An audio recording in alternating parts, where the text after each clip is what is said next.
1712లో ఒక పాస్టర్ ద్వారా భారతదేశం నుంచి దొంగిలించబడిన అతి విలువైన ప్రాచీనమైన చోళ శాసనాల ఫలకాలను నెదర్లాండ్స్ నుంచి మోడీ భారత్ కి తీసుకువస్తున్నారు. చరిత్రలోనే అత్యంత గొప్ప రాజు అయిన మొదటి రాజరాజ చోళుడి కాలంలో ఇవి జారీ చేయబడ్డాయి. మహాచోళ చక్రవర్తి రాజరాజ 1 ద్వారా వేయబడిన ఈ శాసనాలు గోత్రం, మనువు, వ్యాసుడు, విష్ణువు, శివుడు మొదలైన వాటిని ప్రస్తావిస్తాయి.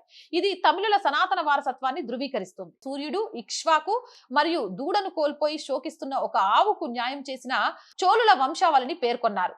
దేవసుర మథనం గురించి, శివుడు నీలకంఠుడుగా మారడం గురించి మరియు ఒక చోళరాజు ద్వారా దేవతలకు అమృతం పంచడం గురించి ఇందులో ప్రస్తావించబడింది. చూడామణి వర్మ విహారం నిర్మించడం కోసం శ్రీ విజయ పాలకుడికి రాజరాజ చోళుడు ఇచ్చిన చారిత్రాత్మక భూదానాన్ని ఇది నమోదు చేసింది. ఒక ఆడ ఏనుగును చుట్టూ తిప్పడం ద్వారా ఈ విహారం యొక్క సరిహద్దులను నిర్ణయించారు.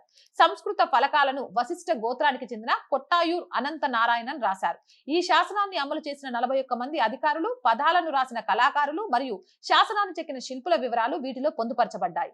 చోళుల పూర్తి వైభవాన్ని కేవలం వేదవ్యాసుడు మాత్రమే నిజంగా వర్ణించగలడని, కానీ రచయిత తన వంతుగా అత్యుత్తమ ప్రయత్నం చేస్తున్నాడని ఇందులో కవితాత్మకంగా పేర్కొనబడింది. కైలాసంలో నెలవంకను ధరించిన శివుడు నివసించినంత వరకు, క్షీరసాగంలో విష్ణువు యోగ నిద్ర చేసేంత వరకు మరియు భూమిపై ఉన్న దీపాల వంటి సూర్యచంద్రులు చీకట్లను నశింపజేసేంత వరకు చోళ వంశం ఈ భూమిని రక్షించుగాక అని ఇందులో పేర్కొనబడింది.